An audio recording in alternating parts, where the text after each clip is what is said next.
So one of the biggest realizations is this: I have been a person who's been driven by growth, success, and significance, meaning I've been driven by wanting to learn, to grow, to learn new things, to see my business grow, to be successful, and to be successful in the eyes of others. The brain is survival based. It cannot sabotage you. It only protects you because your mind was trying to protect you from what it perceived was coming up to some danger or pain. So it'll move you in a completely different direction to protect you, not to hurt you. Welcome to my podcast, You Must Be Out of Your Mind. I have, as I said, I always bring on guests that have some interesting ideas that we can share. And today I have Stephen Pesavento that is going to talk to us about real estate, passive income, and all the experiences that he had. And we're going to somehow try to interweave how trauma can affect that. So I'm sure he's got some great stories. So welcome, Stephen, to the You Must Be Out of Your Mind podcast. Well, it's great to be here. And, you're absolutely right. Trauma and, people's beliefs can absolutely impact whether or not they actually go out and do the work and take the action needed to get involved in real estate and investing, and frankly, in creating financial independence. Fear holds us back a ton from doing the things that we want the most because of our past experiences. So it's time we let go of some of that. Yeah. One of the things that I always talk about when I'm sharing with people is I'll say the number one fear for the human mind is uncertainty.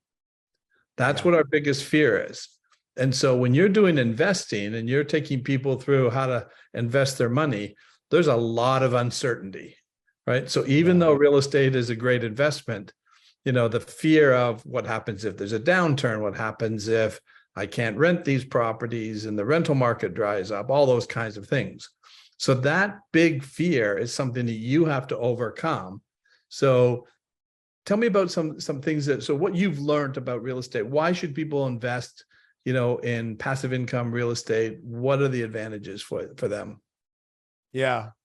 Well, I guess I'll just share like a little bit about who I am and why it even makes sense to listen. Anything about me is, I'm a kid, grew up in, outside of Minneapolis, didn't grow up with a lot, two parents that were doing the absolute best they could. But one of the biggest stresses and pains in our household was money, so much fear around it, so much lack, so much uncertainty that, my parents still to this day, they hate each other, and not because of money, but with that in a household without money, it creates a lot of pain. So I grew up believing like, we don't have it, don't ask for it, it's not coming, you got to work super hard for it, it's not easy, they got it, but they must have done something sketchy or wrong in order to get it. A lot of beliefs that just were not serving me, that really were holding me back.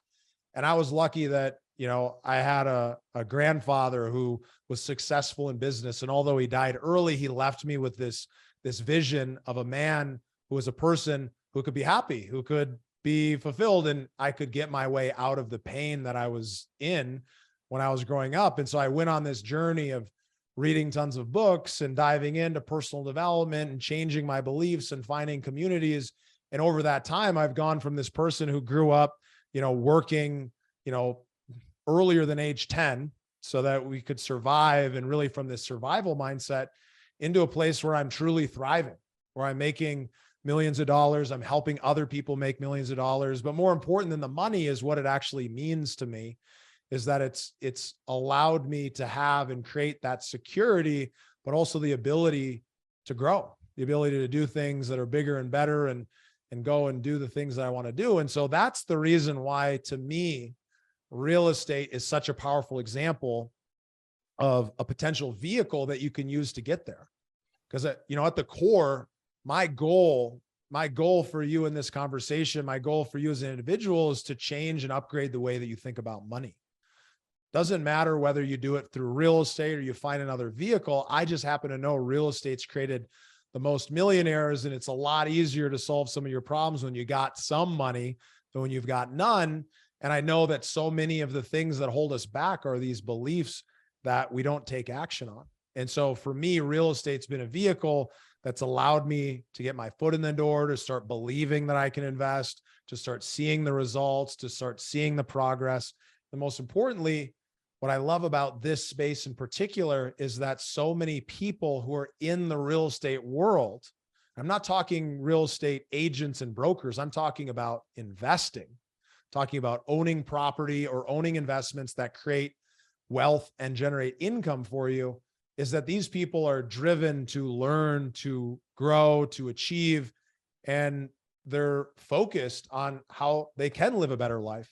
And so the reason why I think real estate's one of the best vehicles is because it oftentimes connected really closely to real estate as a community of people. And when you get into that community and you get clear on what you want and why you want it, and you get people around you who can help support you changing those beliefs and letting go of that trauma, letting go of that fear, and having some faith to go and do it anyways, some just incredible things can happen for you. Well, it sounds like what you were describing earlier when you were saying that your parents sort of grew up and money was always tight. So that could have easily formed a belief system in you that would have been difficult for you to get out of, because it would have set a pattern. And especially before the age of 7, right? Those early years are very, very dynamic. The Jesuit priests 400 years ago said, give us a child until they're 7, we'll determine their destiny. So those early years form a base foundation for our belief system. And so what I talk about is you had a grandfather that sort of helped you change that a little bit. I refer to all of those things as everybody has their own set of atmospheric conditions. And those atmospheric conditions are what sort of get set. So you can take two people in the same, two brothers, for example, in the same household, living the same experience, but one change in those atmospheric conditions, which could have been, in your case, a grandfather. For my wife grew up in a very traumatic childhood with a very angry father. So her and her sister, right, were living in the same house with the same set of conditions, except my wife really listened to the grandmother, who was very spiritual. So my wife said she always had hope that something would be different one point, they would be out of this, where her sister didn't have that. And so it became a little different, a little more angry and bitter about her childhood, where my wife had hope. So that definitely helped change that. It sounds like your grandfather had a change. But the great part about this is that it can change anytime. It doesn't have to just change then. So, you would just tell me about going to an event, a Tony Robbins event, right? And the impact it had. So those are the kinds of things. So tell me a little bit about what you experienced and what you thought was beneficial from that. Yeah, well, I think just touching on what you just said about kind of from the past, it's like I can look back and recognize now with the information I have and the filters. And, essentially, if you think about putting on a set of glasses, I can look back and see why I felt the way that I felt for so long. And for me, I had connected that pain of people leaving, of fear, of uncertainty, to I've got to work extremely hard. And I fortunately had some individuals, my mom even being one of them, that instilled some hope that it's possible for things to get better, even though no matter how bad they were. And so I had connected that and been given a digital mentor of a book or a digital mentor of, somebody to listen to, and was able to start at least seeing a little bit more of a compelling future, a little bit more of what's possible. Now, even during that, I've been driven by fear this entire time. I recognize it, that even having the belief that something can be better, I was driven because I knew that what I didn't want. And so what's really powerful about going to this event, and I've been to a lot of personal development events. I've spent some time in the Tony Robbins world and organization. And what I find is that when you go to a place like this, when you go to a place seeking an answer, you're going to find something. And the purpose of this event is really in order to find and understand your blueprint of how you see the world and how that blueprint is actually driving your actions of everything that you want and everything you feel. And what's so eye-opening about it and the experience that you have is that it's emotional, it's visceral, it's connected. They end up bringing a lot of energy. But even beyond that, you're seeing other people go through these changes. You're seeing other people have essentially a coaching experience or a therapeutic type experience live in person in front of everybody. And while they're going through that experience, while you're hearing about, which you can do right now while you're listening to us and hearing about these changes, you can actually you'll apply this to yourself. And so as I'm sitting there and I'm hearing about other people's challenges and their experiences and why they feel the way they do and where that comes from, I can start to see in myself the ways that I've been personally showing up that haven't served me. And so what's been so powerful about the event is that, as a person who's extremely successful in business, I can also see exactly what anchors or what stakes I drove deep into the ground that have kept me put. And I drove those into the ground in order to try to create safety and security and certainty, because like you said, people fear uncertainty. People fear not knowing. And so even if it's extremely painful, I'm willing to stay in that place and do things that I don't actually personally want to do or isn't really me in order to try to create some certainty.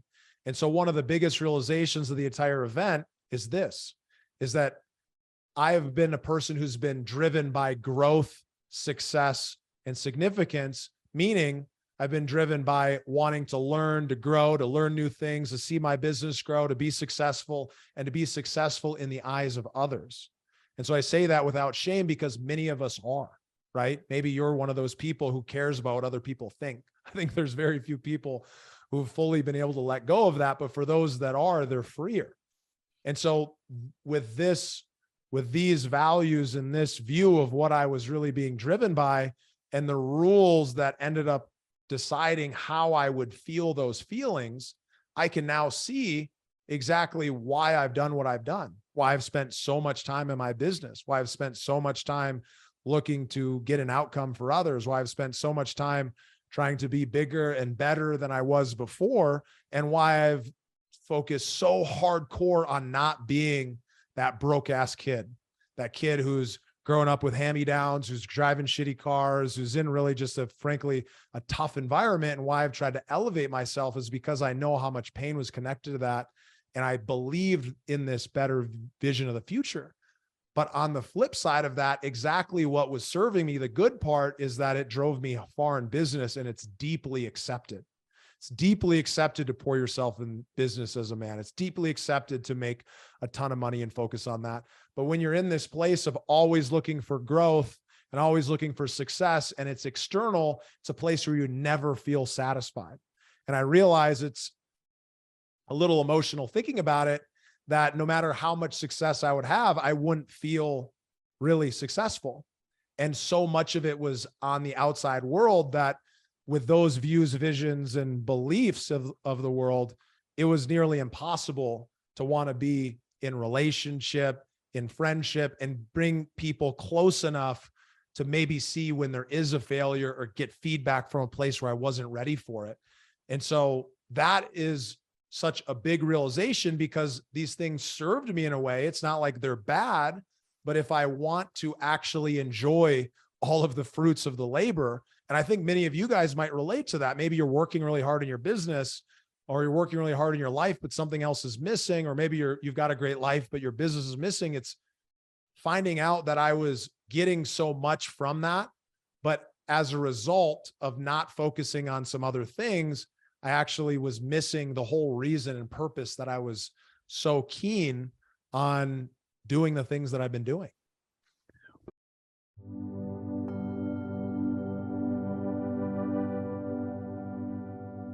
Are you tired of dealing with stress, anxiety, panic attacks, depression, even feeling broken? Have traumatic events and experiences in your life created post-traumatic stress for you? Perhaps you're an athlete, an executive, trying to reach that next level of performance. Well, there's nothing wrong with you, and there's nothing wrong with your mind. Your mind is dealing with some glitches and error messages as a result of these traumatic events or disturbing events earlier in your life. It's interfering with your ability to stay present because the memory keeps on looping, activating your nervous system. I've helped thousands of people deal with anxiety, panic attacks, depression, feeling that sense of brokenness. We can clear that in as little as 4 hours. Check out our website, inspiredperformanceinstitute.com, and check out some of the stories and testimonials. Some of these may relate to what you've experienced in your life, and we look forward to helping you reach your next level of performance. And there it is.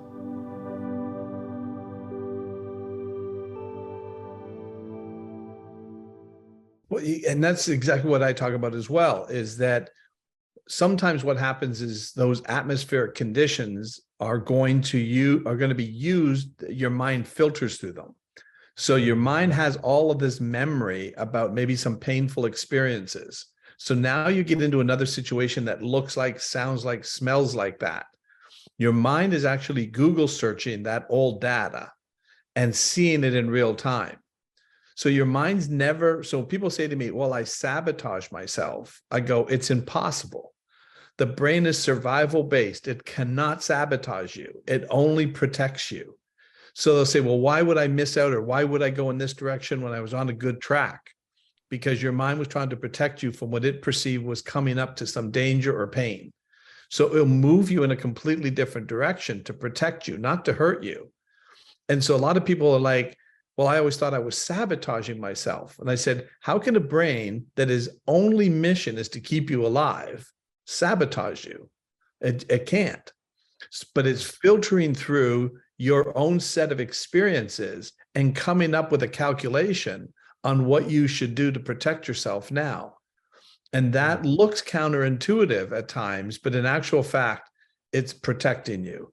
So all you have to do is to reset that. And that's sort of what we do, is we take this traumatic or disturbing information that your mind keeps looping through, using as a resource to respond to the current environment, and we get it to reset.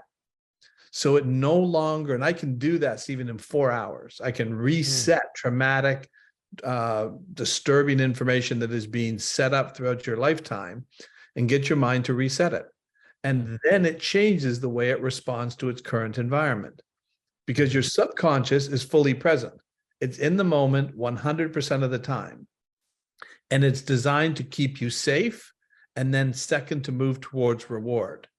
So you're selling people and trying to train people to learn about reward, where if they've had a lot of pain about those kinds of rewards, it would stop them from moving forward, because the number one mission is to keep you alive. Number two mission is to move towards pleasure or reward.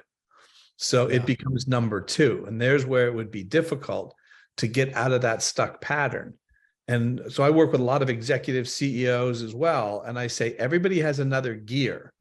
We just have to eliminate what's interfering with you getting to that next gear.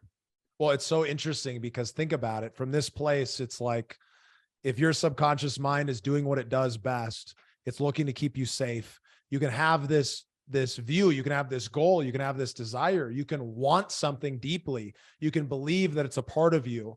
And yet, if your subconscious is saying, well, based on my past experience, that's going to hurt me, you're going to go against the things that you actually want. You're going to go against the things that'll make you happy, because your body and mind just wants to keep you in that place of safety. And so it's so necessary to sit down and do a process like you're talking about, because without that, you essentially just running old programming.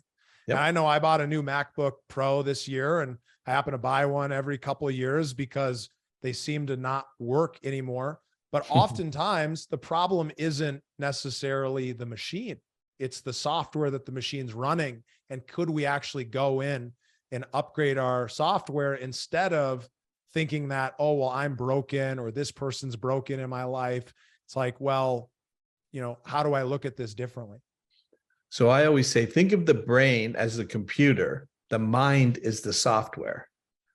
And the mind is constantly getting updated with new software, new experiences, which is then changing the way it responds to its environment. So if you've had a lot of traumatic events and experiences in your lifetime, your mind is going to filter through those to respond to what's happening now. And I say, there's nothing wrong with anybody. There's nothing wrong with anybody's mind. Your mind is doing exactly what it's designed to do, which is to protect you. And sometimes that's happening well below your conscious awareness. You just don't know why you do these things. And I'll give you a great example. I had a guy, very successful business guy, making about $2 million a year, trading stocks, derivatives, options, doing very well. But what he said was, he said, here's where my issue comes in. Every time I get into the fourth quarter of the year, He says, I lose all my motivation to work. I just don't want to go into work. I make excuses. I take a week off and I try to travel thinking I'll just recharge. And he says, I just think I'm tired. I don't know what it is, but I totally lose motivation, but I'm driven for the other 9 months. And he says, and my partners aren't happy about it because I sort of leave them for that last 3 months. So we went back through his history. And what we found is that when he was a child growing up, his father is his hero, is his mentor, very successful guy, but went bankrupt 4 times. And he says, I remember as a child flying in private jets and then packing up in the middle of the night, being chased by creditors for a while, and then flying in private jets and then being chased by creditors again. That was his history. So what his mind was trying to do is he got to a certain success level that he knew he could roll out of bed and make $2 million. Once he got to some sort of a level that he felt comfortable with, his mind would basically say, don't risk it anymore. It's going to be dangerous. Fourth quarter is a dangerous time to make investments. It's not the best time. So back off. Now, he wasn't consciously aware of that, but that made a lot of sense to him when he understood why his mind was shutting down at that time. Now, was he successful? Yeah. Most people would be happy with a couple $1 million a year, right? So it wasn't that there was some obvious flaw that he could pick out. It's not that he was broke. It was a fear, unconscious fear of going bankrupt like his dad did. When his dad got maybe too strong, then we get knocked down. Yeah. Yeah. And so imagine how many of those experiences we carry that we don't even know are there, that are really preventing us from engaging in business at the level we're capable of investing into projects or property that we're capable of, investing into ourselves, our relationships, any of those things. We've all got those experiences. It's a guarantee that they're there. The question is, are you willing to go in and find them? Yep. And reprogram. Yeah. All we need is a reboot, just like a software program. You just reset the software. I always say, if I touch the M key on my computer every time, I hit the M key, my computer shuts off. Well, there's nothing wrong with my computer. It's a software coding issue, right? So I'm not going to get rid of the computer, right? And if I take my computer to my computer therapist would say, well, don't touch the M key. Stay away from words with M's in them. Avoid M's at all costs. No, we just need to recode the M key so it doesn't shut off the computer and becomes an M key again. It's the same. That's what I use with everybody. As I say, we just need a reset. Let's eliminate what's interfering with you reaching that next level of performance. And I work with athletes as well. I love working with athletes because you can see it so quickly. When we reset that, I've had athletes like 2 days later win a world championship, right? From one of Rob Killian, a Spartan world champion in 2019. 2 days before I took him through our program, 2 days later, he runs and wins the world championship for the Spartan races. Right? Not that he's not a great runner. And I said to him, Rob, I didn't make you a better runner. You're always that fast. You didn't have that extra access, that extra gear, because your mind was looping through some trauma. And he talked very openly about one of his traumas. He was a Special Forces Green Beret, right? But he also had a trauma. And this is sort of goes back to what you were talking about earlier about what people think of you. He was running in a race and he picked up one of those 50-pound sandbags. I mean, these guys are incredible athletes, the things that they do. So he has to run up the mountain with this 50-pound sandbag, but he didn't realize the bag he picked up had a small hole in it. And so the sand was coming out of the bag as he was running. Now, he didn't know it, right? And then what happened is one of his competitors, right, saw that he had picked up that bag and then went on social media and started calling him a cheater. So now that's all over social media. So now what's he thinking next time he runs in a race? What do people think about me? Now, these Special Forces Green Beret guys, integrity is everything to them. And so that energy was slowing him down. It was taking away the power he needed physically because his mental, your brain uses about 20% of the glucose in the body, even though it's only responsible for about 2% of the body weight. It's using 10 times his weight, right? And power. And so when we release that, now we just give that those elite athletes or elite CEOs and executives that 1% edge. That makes all the difference in the world at their level. Yeah. Yeah, it can make huge change for people. Absolutely. I mean, I see it all the time. So in my business, we're in the business of helping people create financial independence. And I coach a number of people through this process of understanding, what do you want? Why do you want it? What's the target? How do you connect to an emotional reason why behind that? And then of course, there's a ton of strategies, real estate being one of them, but there's many different strategies. But what I find is, even when I'm talking to clients and they're interested, they've got 100,000 or they got $1 million and they want to invest it, and they're looking for exactly what it is that we do. It's always interesting because you end up running up against, what are some of those beliefs? What are some of those traumas that they had in the past? What does it mean to them when they invest? What could happen and why would that be bad and how would that be painful? And a lot of people end up holding themselves back from taking advantage of something that's so powerful. You know, a lot of these people they've got money in the stock market because it's what they know. There's massive amounts of uncertainty in the stock market. There's huge losses that can happen in the stock market. You're Really? going against, I never heard that. You're going against the biggest and most sophisticated investors and hedge funds and institutions. But for some reason, because it's comfortable, because it's been the norm, there's a higher level of certainty there, even though there's uncertainty, because somebody else external to them who they believe they should trust is telling them that it's good. And then when they come and they look at alternative investments, whether that's real estate or investing in mineral rights or many different types of opportunities, they look at those and they say, oh, this must be too good to be true. Yep. This must be too good to be true, because if it's as good as they're saying, then everyone would do it. Why have I not heard about it? Why have I not thought about it? Why is my financial advisor, who's getting paid for me not to do this, not telling me about it? Right? There's all these things that end up coming up. And so there's a journey that most people have to go on to bridging the gap to actually taking that action. And the people who have a really embedded trauma or fear, they never take that journey because they're not being intentional. They don't even recognize it's there because it's so far under the surface. So what I'm curious, Dr. Don, is, what would you say to those people who they want to take action, they want to invest, they want to do something they know is going to be better for their family? They logically, they understand it, but there's something in them that's holding them back from moving. What I always tell them is, of your brain, 5% of your brain is your conscious, logical, reasonable part of your brain, right? That's running the executive functioning. So those kinds of decisions. 95% of your brain operates on a subconscious level.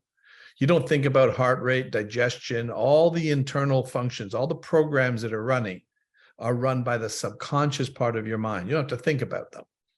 So its number one mission is to keep you alive and safe. So logical, reasonable, 5% of your brain is saying, this makes perfect sense, right? Stephen just explained, laid out this plan. I get it, right? I'm going to do it, right? And then the 95% goes, hold on, we've checked this out. And don't you remember, our father, or 5 years ago, we went and we bought a house and then the market dipped and then all of a sudden we lost all our money. We got foreclosed on, bang, bang, bang, bang, bang, right? This sounds like that again. No. And then the fear is so overpowering. There's nothing wrong with them. You can see why their mind would do that. So until they get that glitch out of the way, it's an error message that their mind keeps running through. How in the world could they make that call? They couldn't. All the logic in the world gets overridden by survival every single time. So until they get that cleared up, they will continue to fall into that same pattern and code. The mind likes certainty. Habits and behaviors are certainty. That's why they built them. So if you walk 2 miles every day to get food, and every time you traveled, there were snipers and landmines, but you got there and back and had food and you ate.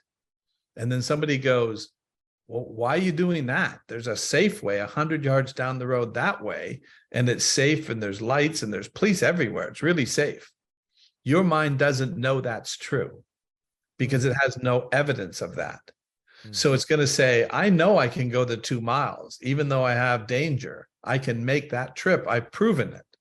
Mm. So the only way to get them to be able to do that is to walk down and repeat a pattern. So you got to build a new neural pathway. So we're going to walk down 5 yards today and then 10 yards tomorrow. And eventually, what I say is think of repetition as research for the brain. The brain's not trying to do anything to hurt you. It's trying to protect you. So until it has enough data to back up that move, it's not going to want to make that move. Hmm. And so that's just how our brain works. And I always talk about my wife because she grew up in this traumatic household, right? Always living in fear. And so even though she was living with me and I had no trauma in my life, I really had this idyllic childhood. I'm not seeing the dangers that she can see. And so even though we were doing well, we had a great business, we had 3 beautiful children, we have a beautiful home, everything's going well. She never looked like she was truly enjoying it. And it's not that she wasn't like great mom, great wife. I mean, everything, that side of it was great. But every time we were going to make a move, so if I said, so Stephen, you come to me and say, I got this great investment opportunity. I'm like, I'm in, makes sense. I got it. I go to talk to her. Yeah, but what happens if this goes wrong? What happens if that goes wrong? And then we're going to lose that. So she would be, and I never understood it until I really developed the program, is that as a child, her father was a terrible businessman. So he would make a lot of money, spend it as fast as he made it, and then crash. And then the yelling and screaming and violence would happen. So what she was trying to do was protect herself. She didn't want to get too happy and enjoy this because we know what happens when we start to enjoy it. We're going to get hurt again. So if we don't get too high, we can't get hurt by dropping too far. Let's stay low to the ground and keep ourselves protected. Until you get that out of the way, and the only way to do that is to reset the memory, to reset it out of high definition, tremendous amount of detail in that in those memories. Reset it. And so a simple way to explain it is if I say, can you, Stephen, tell me what you ate for dinner last night? Can you tell me what you ate? I had a chicken salad. Chicken salad. So when I asked you that, you saw pictures, right, of what you ate. Maybe where you ate it, where you bought it, right? That's how you stored the information about dinner last night. Now, because last night wasn't threatening or disturbing, it's stored as a fairly low resolution file. Some detail, but not a tremendous amount. If that had been a threatening event, a lot of trauma in it, right? All your senses are heightened, sight, smell, hearing. So how's it going to record that event? High definition, tremendous amounts of detail. And because your subconscious operates in the present, if it recalls that information when it does its Google search, it thinks something's happening now. And it's comparing it to what is happening now. And can you see why the mind could not? It's just too much information about danger, comparing it to what's happening now. The logical part of the mind can't override that. And it'll tell it, abort, abort, abort, we're in trouble. Because it's looking at the old data. Yeah, I can totally see that for sure. So until you reset that old data, that's going to constantly come up and it's going to interfere with their ability to perform at their highest level and to hear the good news you're giving them. So it can be overwhelming. You know, when I was reading the information and, you know, before we got on the air and started talking here, right? You did some tremendous things. Like you went out and bought like 200 properties and be able to grow your business. Now you talk to the average person who struggled to get a mortgage on the single house they own, right? They would look at that and go, 200 houses? I had to pull my hair out and, you know, jump hoops and convince the bank that I could afford this one house and they didn't want to almost give me the money. How do you do 200 houses? It would be overwhelming to them because they don't have the research, right? In their own mind to back that up. Yeah, no, it makes perfect sense. Makes perfect sense. For me, it's clear because I've done it. I went through it, started doing it with no money. I have a different set of beliefs because I have new experience that I know no matter what, I can make as much money as I ever need or desire. But there's still other beliefs that are there that, there's an opportunity to upgrade. So some really powerful stuff, Dr. Don. Yeah. And that's what we do. So what we're able to do is help you do your job better, right? Because you've got the knowledge they need. Why can't they act on it? Fear, right? Yeah. A lot of times. So let's say you have somebody who comes to you and says, I have $100,000, right? What would you tell them to do? How would they turn that 100,000 and start investing or put it into real estate? I probably ask them some questions. I probably ask them questions like, what do you want? Why is it important? What does that look like? What's the outcome? Like if you were to picture what your life looks like in the future and you've done this successfully, like what does that look like? Like, what are you looking for? I think one of the things that I've realized is that most people's real big issues when it comes to investing, when it comes to really doing anything, is they don't have a clear target. And so when you name your number, when you get clear on what that target number is, there's a million ways for us to get there. One way is to understand what your expenses are today, what you spend every month, double it.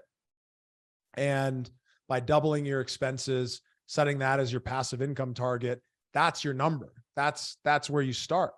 But then the question is like, what is that going to do for you? Like, why is that important? What's that going to feel like? What is that going to do for your family? And really being able to connect with that on a deeper level, because what that does is it's not so much about the number. It's not so much about the number. What it is about having a very clear single target of what you want, having a really clear target so that your brain can focus on doing one thing. What's that one goal? Because most of us, the truth is we have a lot of goals. We want to make money in our business. We want to grow. We want to learn. We want to travel with our wife. We want to have kids. We want to travel with our kids. We want to fix this health issue we're dealing with. We've got so many different things that it can be easy to be overwhelmed. And so when it comes to finances, because there's so much emotion to it, because so many people carry those feelings that I was talking about, those feelings of fear, those feelings of past experiences that really prevent them from embodying what they truly do know, because that 5% is being overwhelmed by the 95. By choosing that one target, by naming your number, you're able to kind of put a lot of that aside.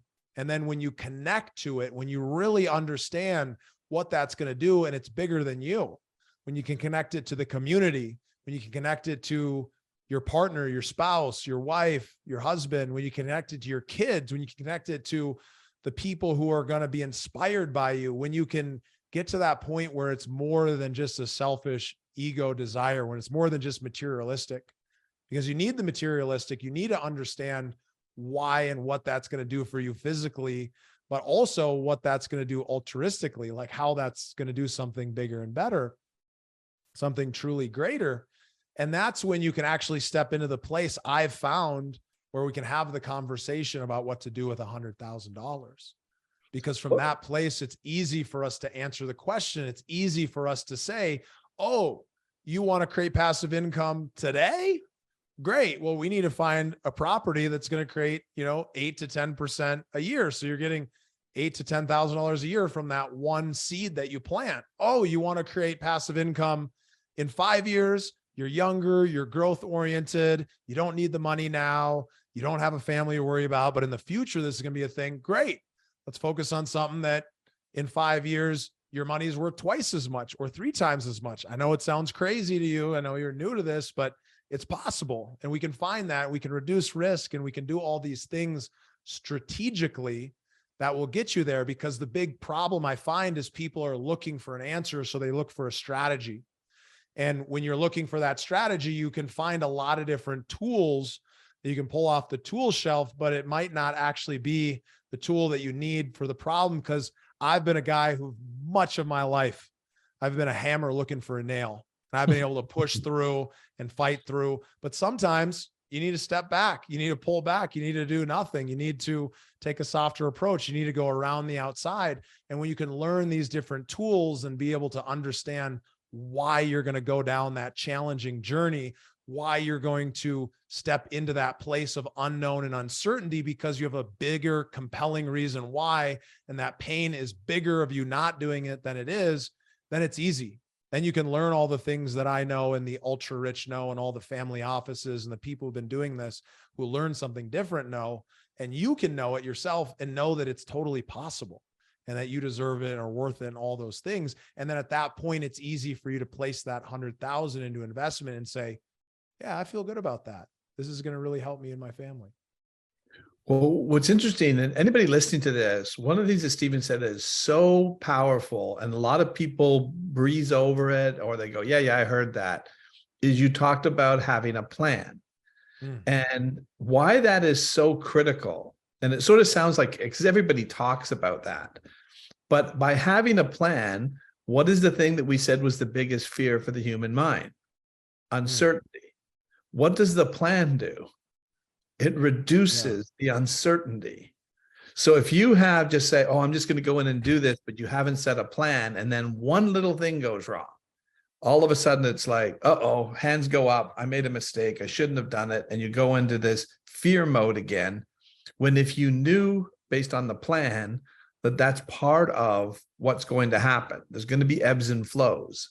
So if you're investing in multifamily, and all of a sudden now you just lost 3 tenants, right? Well, that's how this works, right?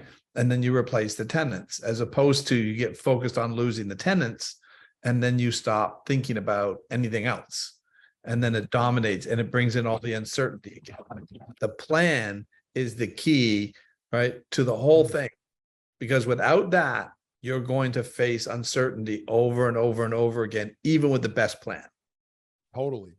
Yeah. But where most people screw up is they think to themselves, hey, I need to put a map together about how I'm going to arrive at my destination. And they don't even know where they're at now. And they don't really know where they're going. So it's unclear. Like, should I take a bus? Should I take a plane? Should I rent a car? Should I walk? Like, there's a lot easier path that's available. And so once you get really clear on naming your number and getting clear on all those compelling reasons why, it's then simple to be able to decide, like, this is the vehicle that I should actually get in that's going to help me get there and arrive and get me where I want to be. And I always talk about the key to any kind of a plan, right, is adapting. So where the danger comes in is I see a lot of people go from planning to predicting. And that's where the danger comes in, because they predict what's going to happen. And then if it doesn't match, right, what just happened, then they start to create fear again. They start to panic because, oh, something happened. And that's in relationships, that's in everything. So not just talking about from real estate investing. It's okay to plan, don't predict, because it'll catch you every time, and it'll start to affect the way you start responding to things, even in relationships, right? So you have a relationship, plan for what you want to be able to do, but the secret in any relationship is to be able to adapt to the plan. And I use sports. I'm a big sports guy. So I always talk about everybody has a plan. I played hockey. That was my big sport. You're from Minnesota, so you get it with hockey, right? Totally. You would always have a game plan. But as soon as that puck dropped, you better start adapting to what's going to happen, because the other team doesn't want to use your plan. And they've got their own plan. And then you've got to, it's a constant state of flexibility and adapting to it. And sometimes your plan goes flawless, and sometimes your plan goes up in smoke at the drop of the puck. Sometimes people get caught up in thinking they've got a plan and they have to be rigid. They've got a belief that it must go exactly this way, otherwise we won't arrive at the destination. But oftentimes there's traffic, there's stoplights, there's bumps in the road, there's things that happen that are unknown. And this is especially true in any kind of business, right? So when people invest in the stock market, they're investing in Apple, and Apple might have a bad quarter, but if they're looking at it from a time horizon of 10 years, they're not worried about this month or what's happening this week. They're thinking to themselves, are we going to be able to get to that end destination? And yet when people are investing, for example, in a piece of real estate, let's say it's a rental property you own or something that we own and manage, like a 200 unit building, we might buy it and find out there's more skeletons in the closet than we thought. Maybe there's a delay. Maybe something takes a few extra months, but on a 10-year time horizon or a 3-year time horizon, you're not worried about what happens this week, as long as you're consistently making that progress. But it can be easy to get overwhelmed because you think, hey, from a rigid standpoint, everything has to go exactly this way. Otherwise, I won't be able to arrive. And that fear kind of kicks back in, and people get scared. And I think that's what sports taught me more than anything, is the ability to make that alteration constantly. And I remember one of the stories I always talk about too, is we were playing in a game, and it was that whoever won this advanced to the finals. And we got down to, there was 3 seconds left on the clock. Our coach calls the timeout, right? And the plan was, I'm the centerman, right? I'm really good at faceoffs. So the coach said, I generally don't lose a faceoff. So he says, all right, so Don's going to go in there. He says, we're going to line up our best shooters behind him. He gets the puck back. We take one shot on goal. They're not going to be able to score in 3 seconds. So he pulled the goalie to put an extra attacker on, right? So we have the play all set up, and I look at it and I go, they set up expecting that. So they've got all their players lined up to go back against our players to be able to block the shot. And in my mind, I looked and I went, nobody's going to expect me to go forward. Everybody's going to go in the same direction, right? Mm-hmm. So the puck drops, and what do? I punch it forward. Everybody goes past me, right? Not expecting me to go. It's me and the goalie now. That's it. Yeah. And I was able to score, right? And that put us into the finals. And I still remember the coach, right afterwards, he comes up to me and he goes, you are very lucky that plan worked, because you went against what I told you to do. And we were pretty disciplined. They didn't like that, but I saw the opportunity. And it was because after the game, we got in the car and my dad said, I saw you just take that look and I knew exactly what you were going to do, right? But that's the key to success. You have to be not afraid to go against. Now, had I not made that goal, I probably would have, during that intermission, I would have been chewed out by my coach. Yeah. Because he thought the best shot was getting one shot on the goal. Yeah. No, and it makes perfect sense. And that's why, I really believe in growth, really believe in giving and being able to help share some of these lessons. And I think what you're doing, Dr. Don, is you're helping people be able to understand how can they get out of their own way in a lot of ways. How do they reprogram? How do they change? And, so for those people who have been listening and like what we're talking about and are interested in getting involved from an investing standpoint, I've got a great gift I'd love to give. Absolutely. Yeah. Just share with what you'd like to share with the audience. It's called the Passive Investor Playbook. And, it's a 52-page guide. It's got, a great summary at the beginning if you're just a short bullet point type person. But what you'll get out of receiving this is you'll be able to start understanding about some of these strategies that are above and beyond Wall Street. I'll start understanding what's possible when you're investing in apartment buildings, what you're investing in something that's different. Start priming and placing some new information in your brain so that whether you're ready to take action right now or in the future, you start to understand what's available to you. And so if you guys are interested in getting the Passive Investor Playbook, you can download it at vonfinch.com/playbook. That's vonfinch.com/playbook. And if you're interested, I'd love to also offer something we don't always make available, but I'd love to offer a financial